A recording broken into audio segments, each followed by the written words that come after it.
The means of defense against foreign danger have been always the instruments of tyranny at home. The advancement and diffusion of knowledge is the only guardian of true liberty. I believe there are more instances of the abridgment of the freedom of the people by gradual and silent encroachments of those in power than by violent and sudden usurpations. Philosophy is common sense with big words. The powers delegated by the proposed Constitution to the federal government are few and defined. Those which are to remain in the state governments are numerous and indefinite. The truth is that all men having power ought to be mistrusted. A well-regulated militia, being necessary to the security of a free state, the right of the people to keep and bear arms shall not be infringed. Equal laws protecting equal rights, the best guarantee of loyalty and love of country.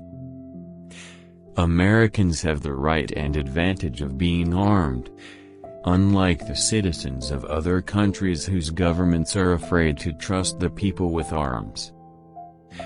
I cannot undertake to lay my finger on the article of the Constitution which granted a right to Congress of expending, on objects of benevolence, the money of their constituents. Charity is no part of the legislative duty of the government. The Constitution preserves the advantage of being armed which Americans possess over the people of almost every other nation, where the governments are afraid to trust the people with arms. History records that the money changers have used every form of abuse, intrigue, deceit, and violent means possible to maintain their control over governments by controlling money and its issuance. No nation could preserve its freedom in the midst of continual warfare. Religious bondage shackles and debilitates the mind, and unfits it for every noble enterprise, every expanded prospect. You must first enable the government to control the governed, and in the next place, oblige it to control itself. Democracy is the most vile form of government. Knowledge will forever govern ignorance, and a people who mean to be their own governors must arm themselves with the power knowledge gives. Where an excessive power prevails, property of no sort is duly respected. No man is safe in his opinions, his person, his faculties or his possessions. Liberty may be endangered by the abuses of liberty as well as by the abuses of power. All men having power ought to be distrusted to a certain degree. As a man is said to have a right to his property, he may be equally said to have a property in his rights. Learned institutions ought to be favorite objects with every free people.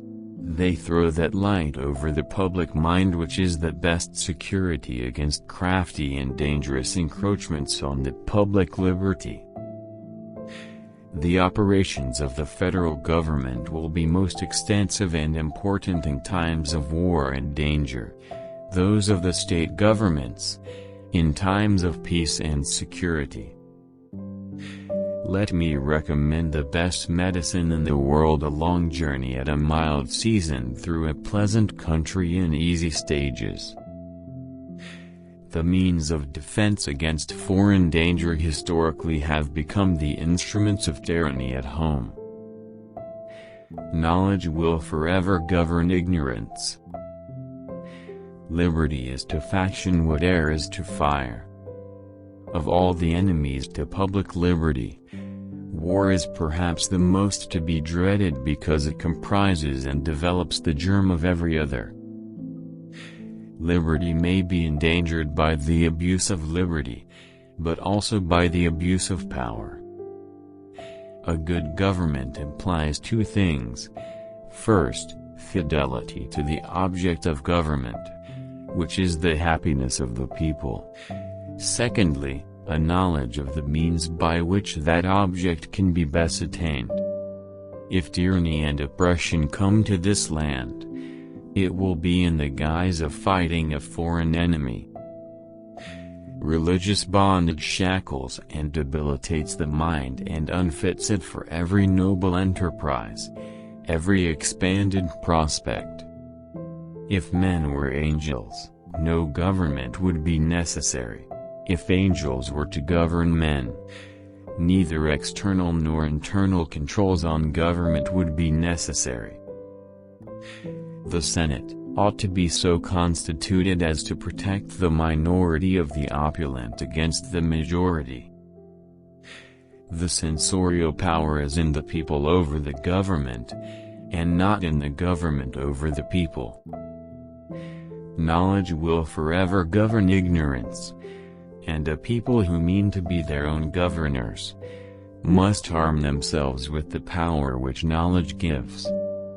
Experience is the oracle of truth.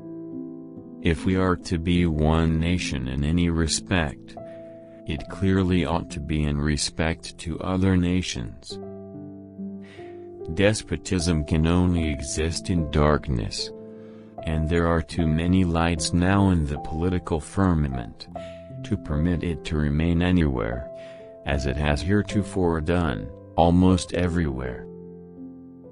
But what is government itself, but the greatest of all reflection on human nature? Where we see the same faults followed regularly by the same misfortunes, we may reasonably think that if we could have known the first we might have avoided the others. In no instance have the churches been guardians of the liberties of the people. The presidency alone unites the conjectures of the public. We should never think of separation except for repeated and enormous violations.